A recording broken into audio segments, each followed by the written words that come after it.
Değerli Vanlılar, Ramazan ayının, mübarek Ramazan ayının son haftasına girerken istedik ki Van merkezde muhtarlarımızla, kanaat önderlerimizle, kamu görevlilerimizle, sivil toplum kuruluşlarımızla bir araya gelelim, hasbihal edelim, dertleşelim ve bir iftar sofrasını da beraber paylaşalım.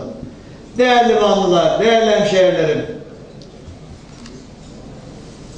ülkemiz, bölgemiz ve dünya zor bir dönemden geçiyor.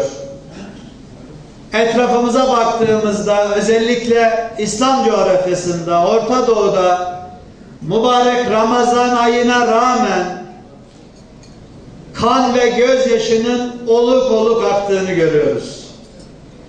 İnsanların katledildiklerini, topluca katledildiklerine şahit oluyoruz. Ot yüzünden son 15 günde tam 17 vatandaşımız katledildi. Kim tarafından? Komşusu tarafından, akrabası tarafından, amcaoğlu tarafından katledildi. Değerli muhtarlar, değerli kanaat önderlerimiz, bizim inancımıza göre, bizim dinimize göre günahsız bir insanın öldürülmesi, bütün insanlığın öldürülmesi gibidir. Ama ne hikmetse ot yüzünden, sınır anlaşmazlığı yüzünden, kıskançlık yüzünden cinayetler bölgemizde ve ilimizde devam ediyor. Bu konuda muhtarlarımızın ve kanaat önderlerimizin, özellikle dini kanaat önderlerimizin bize yardımcı olması lazım. Artık bu bölgede, illerimizde, ilçelerimizde, köylerimizde bu cinayetlerin olmaması lazım. Bölgemizde yine yaygın olan 11, 12, 13 yaşında kız çocuklarının daha çocuk yaşta, oyun çağında, eğitim çağındaki çocukların evlendirilmesi meselesi var. Arkadaşlar, bana göre bu bir cinayettir. 31 vilayetimiz büyükşehire dönüştürüldü. Bunlardan bir tanesi de bizim ilimiz Van. Van büyükşehir oldu. Ne zaman uygulamaya geçecek? 2014 Mart seçimleriyle beraber Van Büyükşehir Belediyesi olacak. Köyler olmayacak.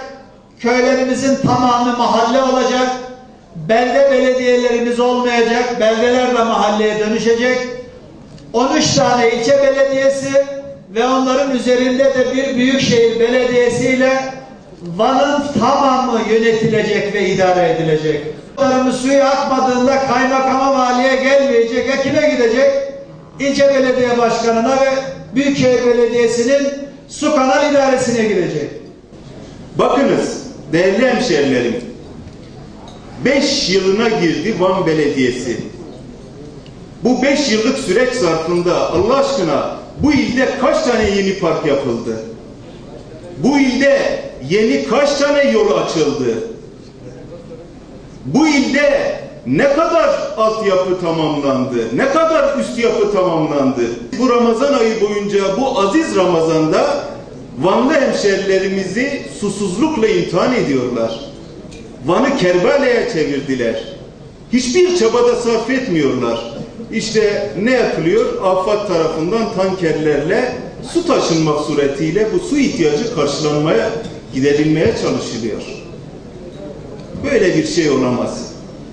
Bu sizin asli görevinizdir. Bu asli görevlerinizi yerine getirmeniz gerekiyor. Ama belediyenin de bu ilde yaşayan insanların hayatlarını kolaylaştırabilmeleri için, bu ilin yaşanabilir bir il olabilmesi için, büyük şehire yakışır bir il olabilmesi için üzerine düşen görevleri yerine getirmesi gerekiyor. Ben bu çağrıda bulunmak istiyorum.